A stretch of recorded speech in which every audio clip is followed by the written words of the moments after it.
There's more and more treatment options being investigated, so hold on to your hats. I mean, if we had this conversation once a year for the next 5 years, it's gonna change. There are other treatment options that approach different pathways. We're learning more and more about long-term treatment. The future is very bright. Welcome to the Don't Feed the Fear podcast, where we dive into the complex world of food allergy anxiety. I'm your host, Dr. Amanda Whitehouse, food allergy anxiety psychologist and food allergy mom. Whether you're dealing with allergies yourself or supporting someone who is, join us for an empathetic and informative journey toward food allergy calm and confidence. This season on Don't Feed the Fear, we are talking about strengthening and expanding our support systems.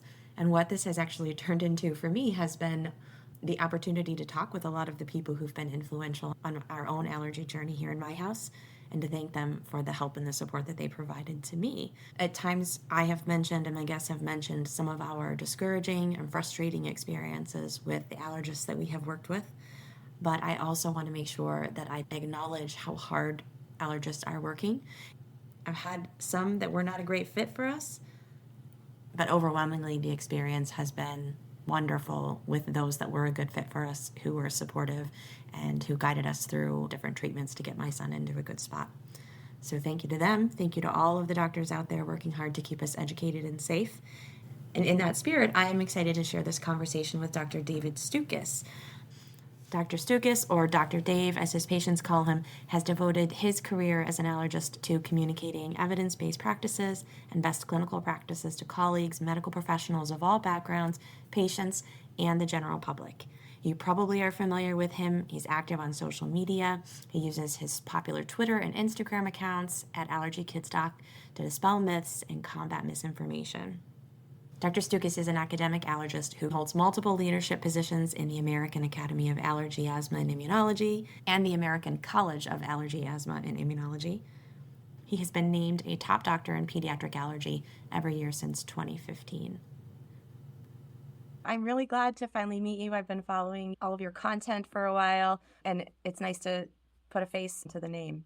Yeah, well, thank you. No, I appreciate you reaching out. You just stepped down from your podcast, right? And was it in Mhm. December? So in here I roped you back into. Oh, no. If I could somehow find a way to, like, sustain a living being a podcast guest, I would love that. I love this. I think most of our listeners are listening to the content that's out there and they're probably familiar with you, but I don't think a lot of us know fully all of the hats that you've worn and the roles that you have played, because there are quite a few. Would you mind telling us just a little bit more about all of the projects you've done and positions you've explored? Yeah, so, I am an academic pediatric allergist, through and through, which means I work at a major children's hospital, Nationwide Children's Hospital in Columbus, Ohio, and at my institution, I have several roles. My most prominent role is as the director of our food allergy treatment center, which means it is my job to make sure that our clinical operations are up and running and that we're always adjusting towards the latest evidence-based practices. I do a lot of teaching in my role with, different trainees at different levels. I participate in clinical research. I like to write and publish as well. I have, over 100 peer-reviewed publications out there, a dozen book chapters. I've written a couple textbooks, and I love teaching. I mean, medical education is what I love. So every opportunity I get to either, give grand rounds or give presentations at regional and national meetings, that I love that. Now, that's just my day job. In addition to that, I've been involved with our national organizations. I'm currently the vice president of the American College of Allergy, Asthma, and Immunology, which means I'll be president in 2 years. I served as a social media editor and host the podcast for the American Academy of Allergy, Asthma, and Immunology for 6 years. And I'm on the executive committee for the American Academy of Pediatrics. So what this allows me to do is really help just learn how the organizations work, learn how they can help our patients, how they can help members and practicing allergists and physicians, and contribute in various ways with committee work and things like that. And then I love working with advocacy organizations as well. So I try to do what I can, but it can spread you thin at certain times. It sure sounds like it. Is that why you stepped down from the podcast? That yeah, it was time. That was a great role. I cherished it. It really changed my career in a great way, but I thought it was time for a new voice as well. I typically step down from major things once a year because I do a reassessment of my personal and career goals, my 1, 3, and 5 year goals, and I realize that for that position, I'd have to commit to another 3 years, and I don't think that lined up with what I wanna do 3 years from now. So it's time for a new voice, and we found a great replacement. Yeah, it seems like you're always up for a new challenge and a new endeavor. I love building things and creating things. I realize that that's what gets me motivated. I don't wanna just go in and punch a clock every day. That won't satisfy me career-wise. So, yeah, that's that's I guess I seek out opportunities. You were also a member of the panel of allergists who did the most recent round of updates for best practices and allergy practice parameters. I'm sure I fumbled the name there. Yeah, you can't keep all the acronyms straight? Yeah, right. So I No, was I the can't. it's called the Joint Task Force on Practice Parameters for Allergy Immunology. So it's 12 allergists invited to join this amazing group where we're tasked with basically going through all of the evidence and doing meta-analysis and systematic reviews and then coming up with, they're not quite guidelines, they're more here's best practices. And I was a member of that for 5 years. That was one of those roles, I loved it. I voluntarily didn't re-up for my second 5-year term because I was just busy with stuff going on with our kids' lives, and the conference calls were interfering, and it took a lot of time, but I would love to go back and rejoin that group in the future. But yeah, I was able to help write, some of the most recent parameters, in regards to anaphylaxis and, food allergy and, drug allergy and things like that. I'd love to hear what you think is most important for us to know about that. Where do we begin? No, seriously, the conversations I have with families in the office today, I wouldn't have had 2 years ago, 5 years ago.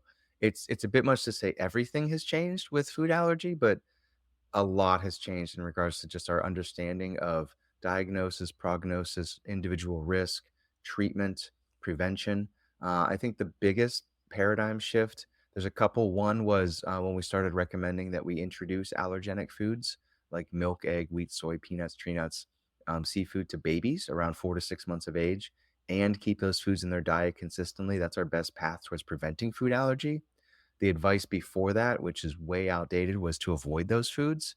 That was based on get best, opinion at the time, but the evidence has evolved tremendously. With the pivotal LEAP trial that was published a decade ago that really showed us if we get the peanut in the baby's diet, it can help promote tolerance and protect them. So that's a huge shift, and that really still causes a lot of confusion with families and with pediatricians. Lately, the most updated evidence, and again, it's important for people listening to understand, evidence changes and accumulates over time, and science is really messy. We rarely have definitive answers. Oftentimes, new research contradicts prior research. There's levels of evidence. Some research studies are really well done, and they can show things like cause and effect. Other studies really just show us a peek at what may be associated with each other. So the evidence surrounding eczema as well as anaphylaxis really has changed in the last decade, and now we can really help families understand how best to manage both of those conditions. It's interesting that you're pointing this out because there is such a shift. There's so much new information. And here you're known as this doctor who's out there on social media, myth busting and telling us, like, this isn't true, this isn't true, here's the truth. But really, it seems like allergy and immunology is a field where there's so much gray area. As a psychologist, I'm helping people all day long. You're in black and white thinking, let's find the gray area. So I was wondering if you could comment on what that's like trying to give clear parameters when there is still so much in between. Yeah, I love that you brought that up. So I think we can really establish the diagnosis. So that's the most important part of what we do in allergy immunology. Like, what is your actual diagnosis? All of the symptoms that occur for allergic conditions, whether it's allergic rhinitis and you get itchy, sneezy in the spring, food allergy causing hives and vomiting, all of the symptoms that occur due to allergies can occur for non-allergic reasons. So there's a ton of overlap. I probably undiagnosed suspected food allergy in half of the families I meet at the first encounter. Everybody comes to me thinking their child has a food allergy, but 50% of the time we clarify, no, no, no, this is actually what their diagnosis is, which really impacts management. So we have to have a good diagnosis up at the forefront because that changes your entire life. And then with the gray area, it's actually a good thing because there's so much nuance involved and there's such individual variation. We don't want to be treating everybody the exact same way. That is such a disservice to everybody out there.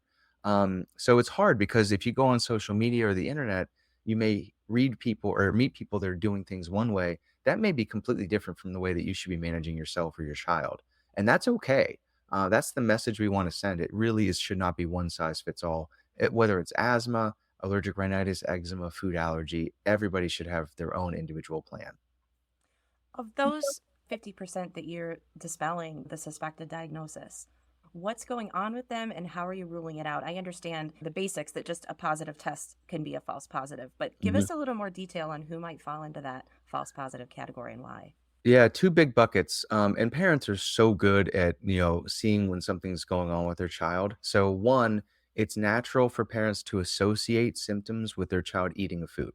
Kids eat all day, every day, right? So, if they start getting rashes or they start having symptoms, it's natural for them to think, "Oh, well, they ate this that day," or, "They've been eating this and they're having these symptoms." So, oftentimes, that's more correlation and not causation. The second big bucket is, no, your child is having symptoms that we think are clearly linked with that food, but it's not due to an allergic mechanism. Sometimes it's more difficulty digestion, like intolerance. We see a lot of kids that get contact rashes on their face to things that don't cause allergic reactions, like berries and citrus and tomato sauce. So, yes, I hear you and believe you. You see these symptoms and you associate with your child eating that food, but it's really important for me to figure out, are they allergic or not? Because if they're allergic, we need to know that because it puts them at risk to have more severe reactions potentially. But if they're not allergic, that means we probably don't have to avoid that food, and we don't need to worry about things like carrying epinephrine and anaphylaxis and stuff like that. That's good to know. So, how do people find a great allergist who can help them distinguish this? I know there are a lot of great doctors. There are also some of us who have gotten not the best information from some of our doctors. So, how do we know? A large part of what I do is I try my best to translate evidence into clinical practice, and that's I have that privilege when I speak at our national meetings to my colleagues and things like that. There's a huge lag, so not all allergists are sort of up to date with evidence-based practices. Not all medical professionals are up to date with best practices. If you come to me with concerns about primary immune deficiency, I cannot help you. I've been so deep in the food allergy world for the last 5 years. I am not up to speed with that literature and that way to practice. So I'm not a good person for that sort of thing. It can be difficult to tease that out through websites. A lot of times you have to meet with them and see their approach. Um, in general, especially with things like food allergy in children, major academic centers are typically have more opportunities to offer things like oral food challenges and spend more time with people to kind of tease things out. That being said, a lot of community allergists are fantastic at diagnosing and treating this. Unfortunately, there's no easy way. One thing I can say is it's really important that you make an appointment with a board certified allergist immunologist. That board certification really makes a huge difference in regards to their level of expertise and understanding.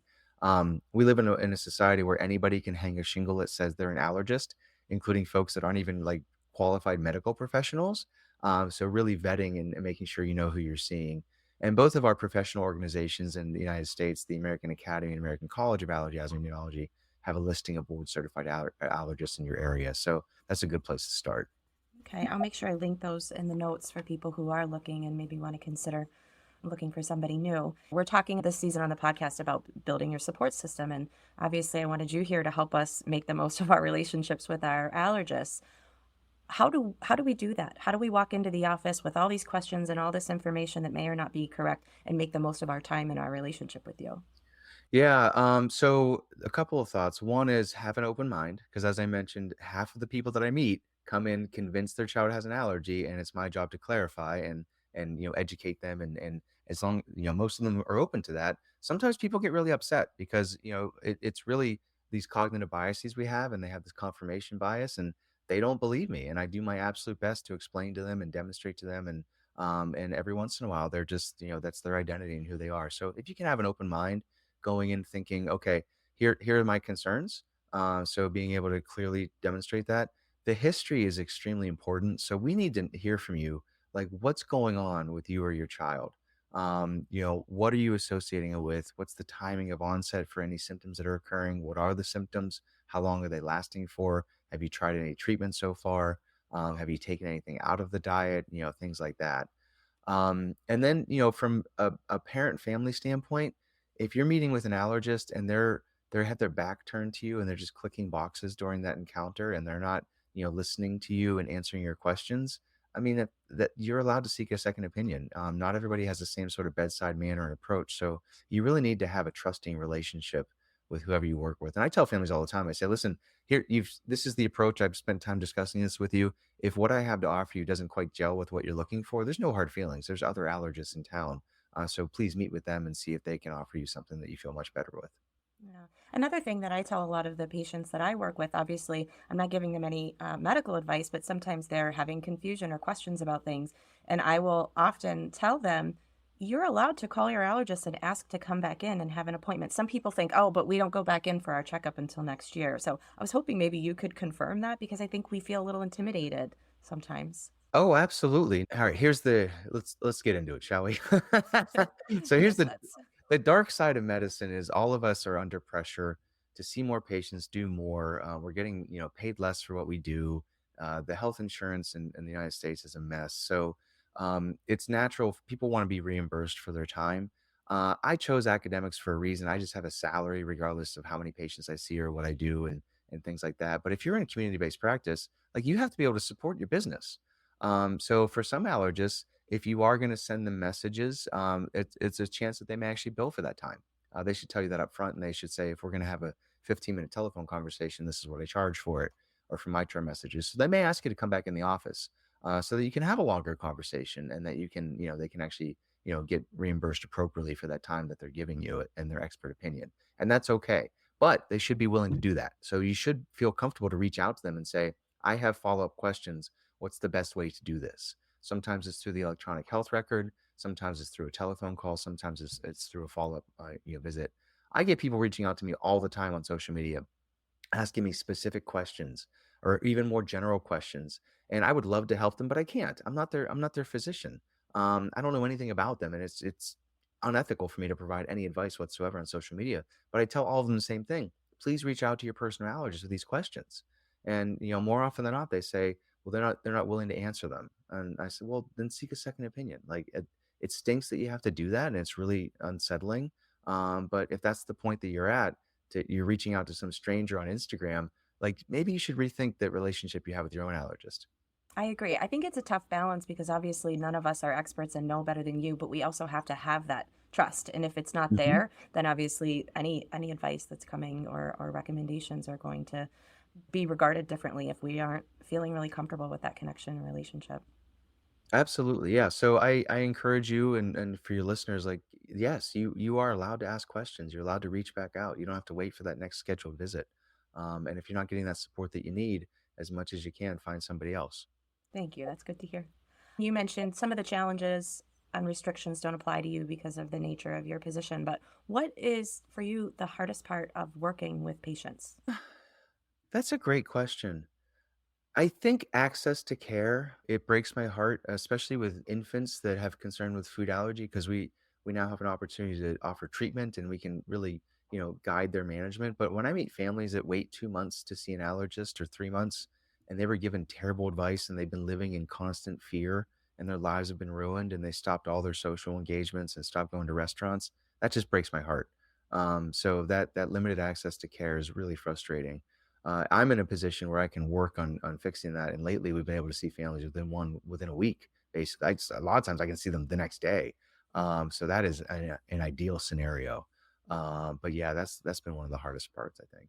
Yeah, I do see that challenge a lot of times. And I'm in a not a big city, but a somewhat bigger area, and people are waiting a long time. And in the meantime, I think that's where we are on Google and we're on Mhm. social media. And I think then that's where the misinformation can come in. Would you agree? Oh, 100%. We also see it from actual board certified allergists. So this is where it gets really tricky is, and we in our specialty, you're going to get a range of opinions. There's still a lot of allergists that are doing unnecessary panel testing. So you go in thinking that your child has a reaction to egg, and you walk out being diagnosed with 12 different food allergies that they don't actually have. We often see them as a second, third opinion and can clarify that diagnosis over time. But these families are living with this for months and months. Or sometimes we miss a window of opportunity where we could have introduced the food and maybe prevented that allergy from developing. So that's the other really frustrating part is not only the misinformation online, but the bad advice people are getting from their own medical professionals. I've heard a lot of people ask you what's the most common myth that you hear, but I want to ask you, what do you think is the most dangerous or the most concerning misconception or myth that's out there about allergies? Oh, I think the most concerning one is strict avoidance is mandatory, even trace amounts can kill you. So this is where all this started like 15 years ago when we didn't have a good understanding of actual risk from reactions. This is why we have peanut-free schools. This is why we have peanut-free playgrounds and sections at baseball games. From a medical standpoint, these are vastly not necessary. There are children and people out there that are exquisitely sensitive to very small amounts, but they are the exception and not the rule. And we now have ways that we can actually protect those individuals through treatment options. So sending that message to families now, especially when we're doing threshold challenges and identifying many children aren't even going to react at all until they eat a certain amount. That's just a really bad misconception that it continues to sort of get parlayed. And in the food allergy space, you know this better than anybody. Fear sells, right? So all the fear-based messages, even from some advocacy organizations, that's what gains people's attention. That's how you get clicks and things like that. But I mean, I've never sent a fear-based message when it comes to food allergy in my entire career. There's no need. It should be positive-based messaging. Like we can help you. So yeah, I think that's the one that stands out. I love that. And I agree about being careful what you're consuming. I've been careful about how do I even approach this on social media, and you've done it well, but I don't want to do that, any of those techniques where you're trying to gain followers. And that's what people are drawn to is that fear-based approach and alarmist messages. And so that's what we see the most of, and that's what gets passed along and the soothing, calming, great grounding information like what you're sharing. Although people are listening to you, so you're doing something right. Well, so I've learned lessons along the way. I tried addressing this is a really tricky subject. So when we talk about food allergy fatalities, thankfully they are very rare. They're tragic every time they occur, and we need to be aware of them. But it's also well established that that's not the reality for the vast majority of people. That's not something that's going to be part of their life. And when you try to address that on a platform like social media, it's really hard to get in the nuance and I personally upset a lot of people because it's a very emotionally charged subject. In my effort to provide reassurance, a lot of people weren't ready to hear that. And that's okay. And that was a lesson learned on my end of like, this is not the medium for me to do it. So I stopped doing that. That's fine. I can do it when I'm in a room with people and I can read the room and answer questions. I can do it one-on-one conversations, but yeah, it's a tricky space out there. It is. I talk a lot to my patients and on the podcast too about what's going on with our nervous systems and how when we're in a fear state, the blood flow is Mhm. restricted to the areas of the brain that can receive that information. And so I try to remind people like literally some of that information is not going to be absorbed by your brain if you're in this constant fear state and seeking out this scary information. I think people have to be grounded first before they're able to receive the message that you're trying to send, right? We're not in that state when we're on social media. I love that how you put that, right. So I recognized years ago of people are just dumping their anxiety on me, and that's their emotional response to it, and I don't get upset with that. I feel bad for them. There's nothing I can offer, and I can just say, "I'm really sorry you're going through this. I hope you find the guidance that you deserve." But oh my gosh, that's a more often than ever, I'm seeing that on social media. They're just using it as their diary or their psychologist, and then you get in the echo chamber because other people then climb onto it and this is where I've been personally attacked by people in the food allergy community. I've had to block people because then they come after me, and now all of a sudden I'm the bad guy. When I'm just a conduit for the evidence. This isn't Dave's opinion out here. This is this is the reality of it. But anyway, that's a different story for a different time. It's tricky though. I think from what I've seen and followed, you've done a good job balancing it. But for those who are wanting to hear that information and listening, I would love if you would share with us what you want to get across about those unfortunate, very obviously tragic and rare, but those deaths that we're all afraid of. Every food allergy parent, that's our worst nightmare. Yeah, a couple of thoughts. One is these aren't happening in young children. So, all the parents I meet that are scared to death to send their kids to school, those aren't the ones that are experiencing these sorts of outcomes. It's almost unheard of in infants, toddlers, and school age kids. When you look at the data surrounding it, it's almost always going to be young adults, adolescents, and more often than not, they either don't have their epinephrine with them or they don't use it in a timely fashion. There's really, really scary scenarios where people get multiple, treatments with epinephrine and they still have a fatality.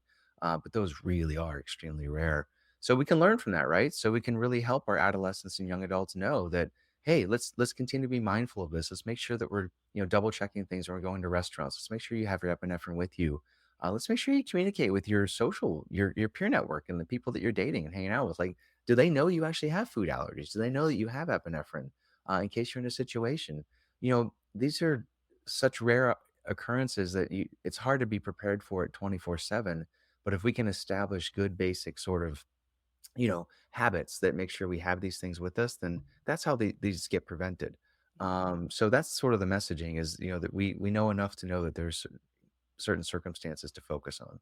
And I get what you're saying, it's hard to be prepared, we can't anticipate and control everything, but at the same time, it's it's pretty simple to be prepared, right? Just to always have your epinephrine and always have the people who know you, know that you have an allergy and to use it right away. Is that really the bottom line as far as if we control that, we're pretty much gonna be okay? I mean, for the most part, there's really scary stories of undeclared allergens from certain restaurants and stuff like that. There's nothing Right. we can ever do to control for that. But you can have your epinephrine with you and use it if that situation arises. And now we have treatment options available. So that's the other thing is I really want people to understand, like, especially if you're the exquisitely sensitive, like we can help you. There's no need to live in fear. There are so many options available now. I agree, and I would love for you to talk about that because this is common in social media and our food allergy circles. Oh, my child is too sensitive for these treatment options, right? And I felt the opposite. I have to do something for this kiddo. So I was wondering if you could talk about that, how these treatment options have gone from the gray area to now very widely used and well established, right?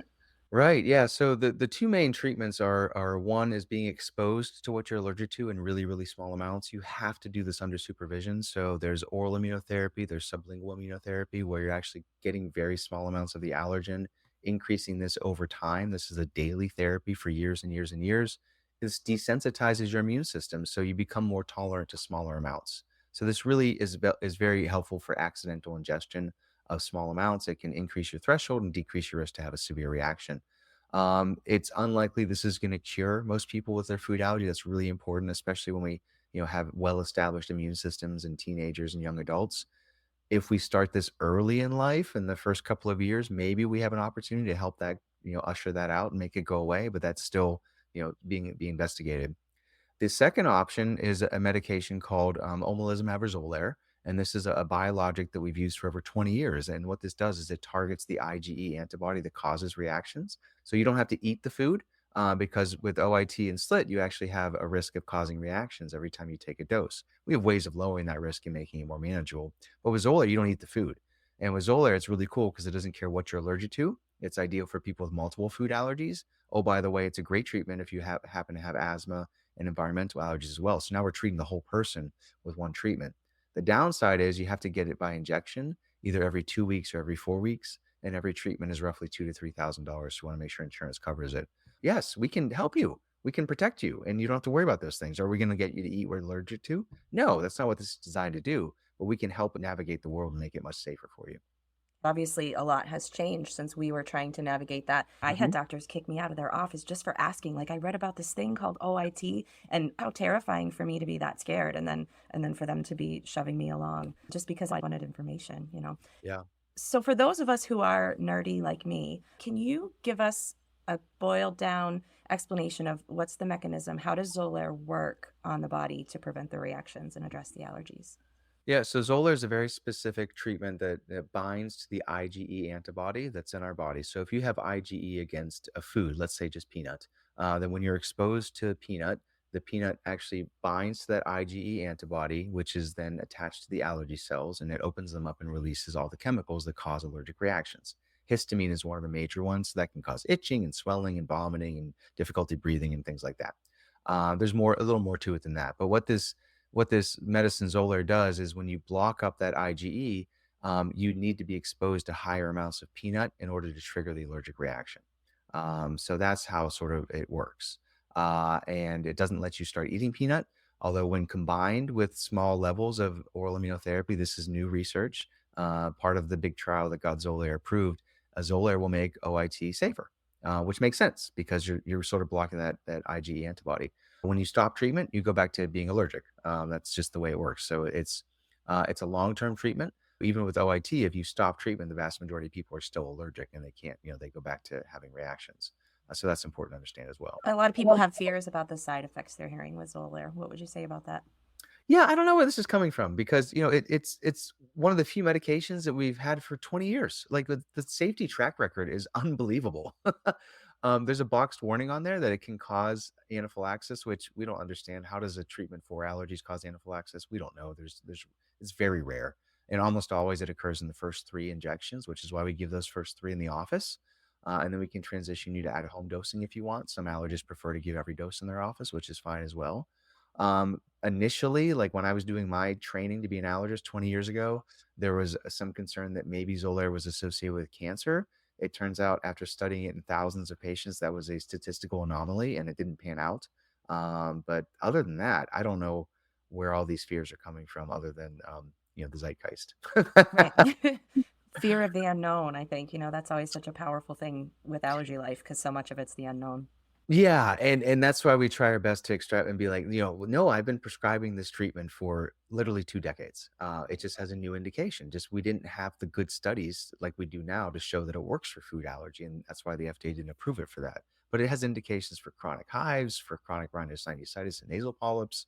Yeah, it's amazing. Hopefully people understand, well, just because it got approved a year ago doesn't mean that it's only been around for a year. And I think, with the world we live in now and all the confusion surrounding all the COVID vaccines, and there's just a lot of, anti-pharma, anti-medication, all this other stuff. But, hopefully people can just have that honest conversation with their own allergist and really understand, is this a good option for my child?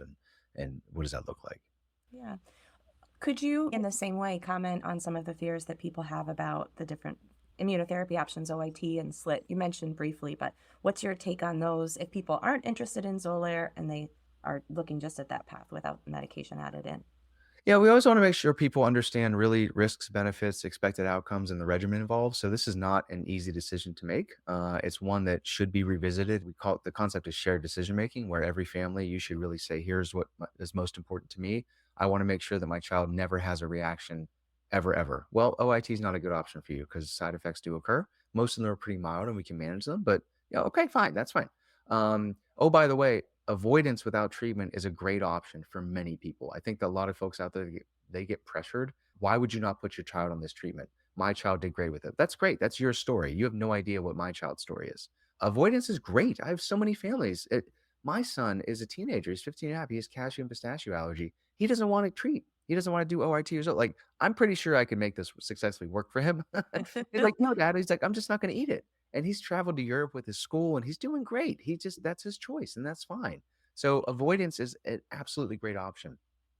With OIT and SLID, it really is understanding, okay, this is you taking proactive control of your child's allergy and you're treating them every single day at home, hopefully under a lot of supervision and you have the room to ask questions and stuff like that. But just really thinking through, what does this look like in your daily life? If you have a 7-year-old who's playing 3 sports and they're at practice all the time, I don't know if these are going to fit into your daily life because we want to have periods without exercise for about 2 hours after the dosing. So those are things to consider. You make such a good point because I think the more information there is out there, the more pressure there is to do something, right, and to take action. But I work with a lot of families who are doing fine avoiding, and then they're hearing all these things and feeling this pressure. Oh, I should be calling every manufacturer of every label. No, have you had any problems with the food? Oh, we're not supposed to be eating out. Well, no, if you're doing fine and things are going along fine, many people, like you're saying, can be safe by being careful and avoiding. Oh my gosh, I have families, this is probably once a month. They say, I feel like such a bad food allergy parent because I'm not calling manufacturers. We go to restaurants, we travel, they do, play dates and social activities. We read labels and we have their epinephrine. And I was like, why? I was like, you're doing a great job. I was like, that is successful. It's food allergy management. I said, you're living your best life. You're taking necessary precautions. You're not letting it define you. And by the way, when was the last time your child had a reaction? It's been years or just their initial reaction oftentimes. I say, "No, this is the epitome of management. You're doing an amazing job." Thank you for saying that because I think there are a lot of people out there who are, struggling with that the more and more they're hearing and the more people are talking about all those exciting things that are coming up. Yeah, there's just so many opinions these days, and it's really hard to sort through. But these are very powerful influences in our daily lives, especially relatives and friends and family members. I hear that more than anything. Of like, my cousin or my sister told me this. And she's really pressuring me to do this. What do you think about it? I'm like, well, that's the same as if you're on a social media group and the echo chamber pushing you into a certain direction or another. So really thinking through what's best for your family. That's sometimes where I come in terms with families weighing all these decisions. Obviously, I can't make medical recommendations to them, but I will help them consider what their family life is like, what their Mhm. child's personality and mental health is like, and theirs, and what kind of support system they have. And I think that plays a big factor in what you decide too. Like you said, OIT is not for everybody. Oh, absolutely, and you can change your mind at any point. So for some families, maybe it's not the right decision now, but it's that option will exist. It's not going away. Same thing with Xolair. A lot of families, they say, well, let's see if their allergy persists when they're an adolescent or a teenager, and maybe we'll consider something like that before they go off to college to give them some protection. Which for everybody listening, if you're not, we should be following typically with labs at least once a year for because a lot of kids outgrow their food allergy, and I've met people that they were diagnosed a decade ago and never had follow-up testing, and they probably lost their allergy 5 years ago, and, yeah, so hopefully your allergist is also talking about prognosis with you as well. Good to know.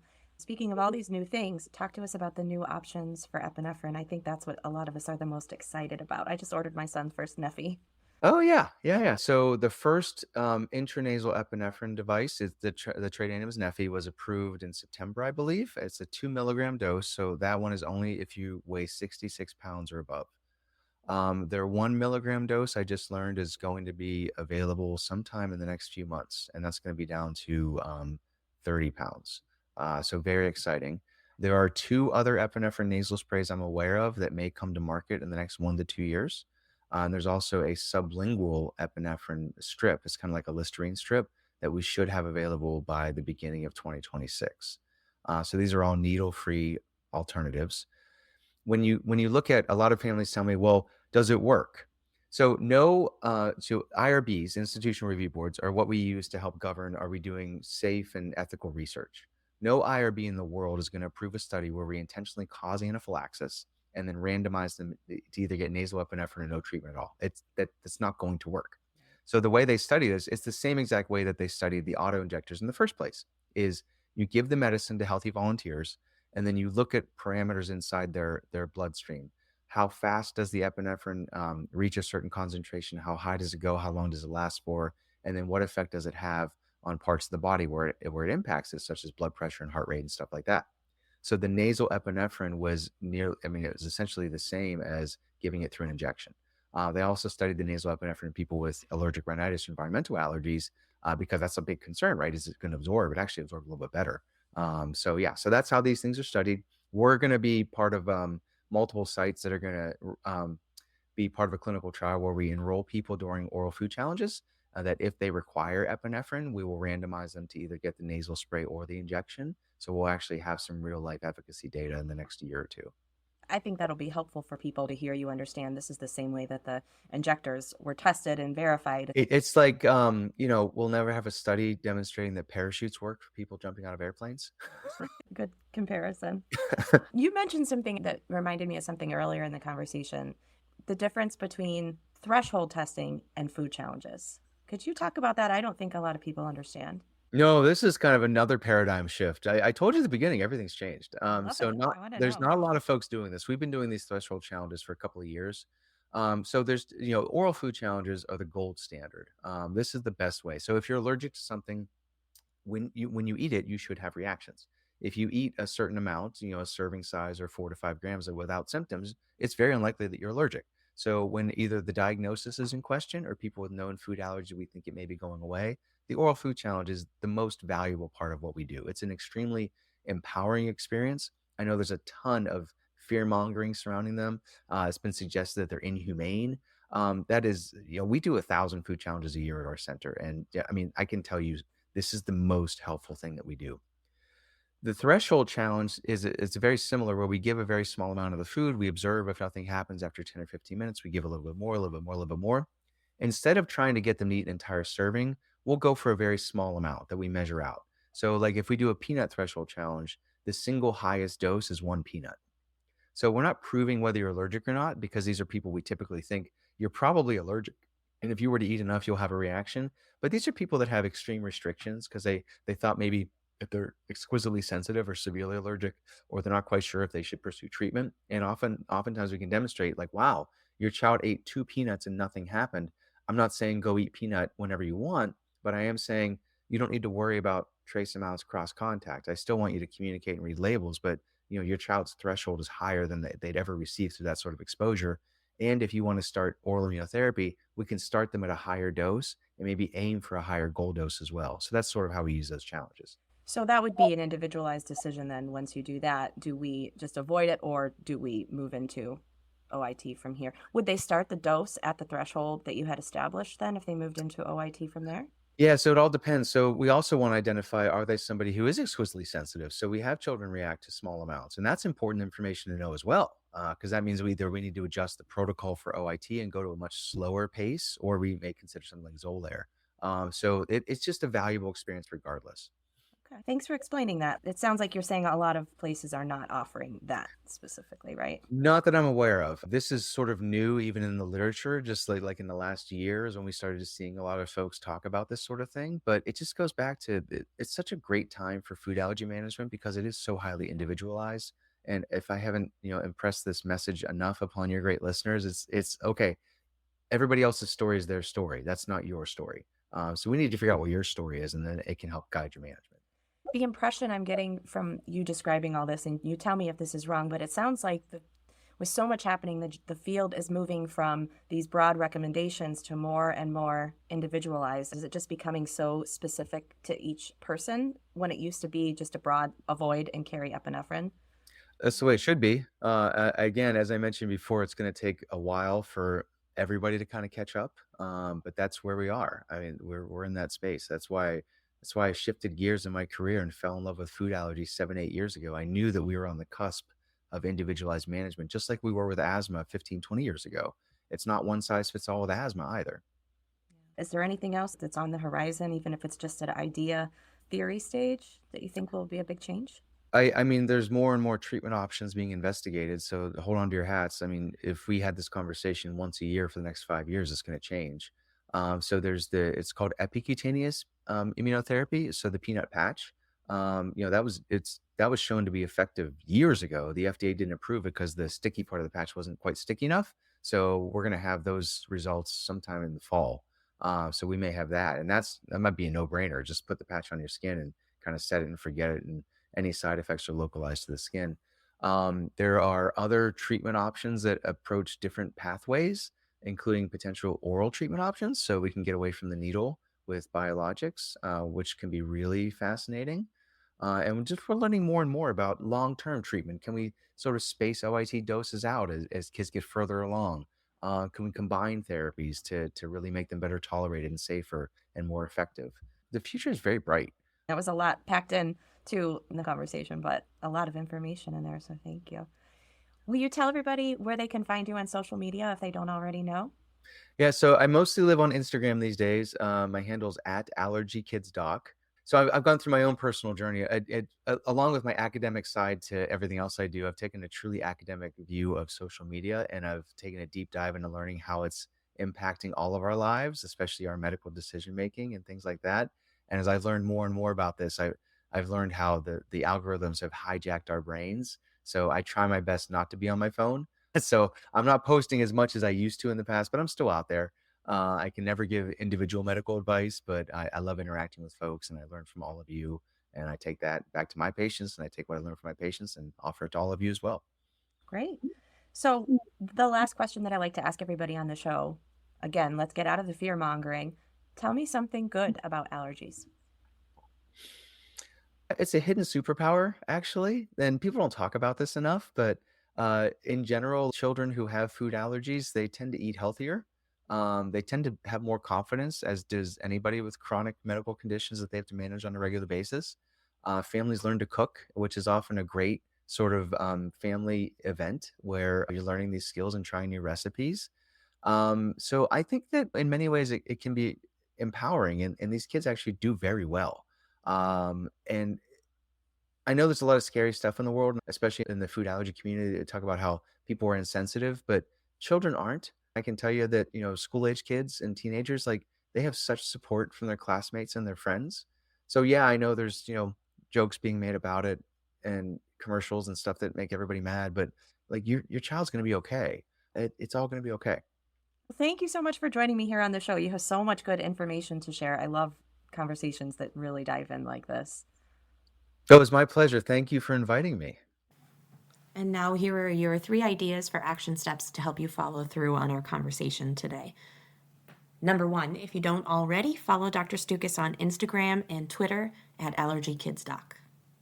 Number 2, if listening to today's chat has made you realize that your allergist might not be the best fit for you, or if maybe you're someone who just got epinephrine from your primary care doctor and never saw a specialist, you can find the college and the academy of allergy, asthma, and immunology easily online, and there are also links in the show notes for you. On both of their websites, you can search for a board-certified allergist near you. And number 3, whether you're considering meeting with a new allergist, haven't seen your own allergist in a while, are considering treatment options, or maybe have questions about your own health, take a moment to jot down some notes about your thoughts, observations, and questions. Remember that Dr. Stukus explained to us that it helps our doctors provide the best care when we come prepared with good notes and careful observations about the timing and onset of our symptoms, how frequent they are, and how long they last, foods we've eaten, foods we've eliminated, any treatments we've attempted, and anything else that might be helpful for them in providing us with good medical care. Thanks again so much to Dr. Stukus, and thank you for listening today.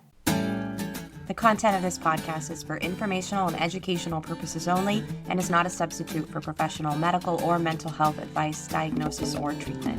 If you have any questions about your own medical experience or mental health needs, please consult a professional. I'm Dr. Amanda Whitehouse. Thanks for joining me. And until we chat again, remember, don't feed fear.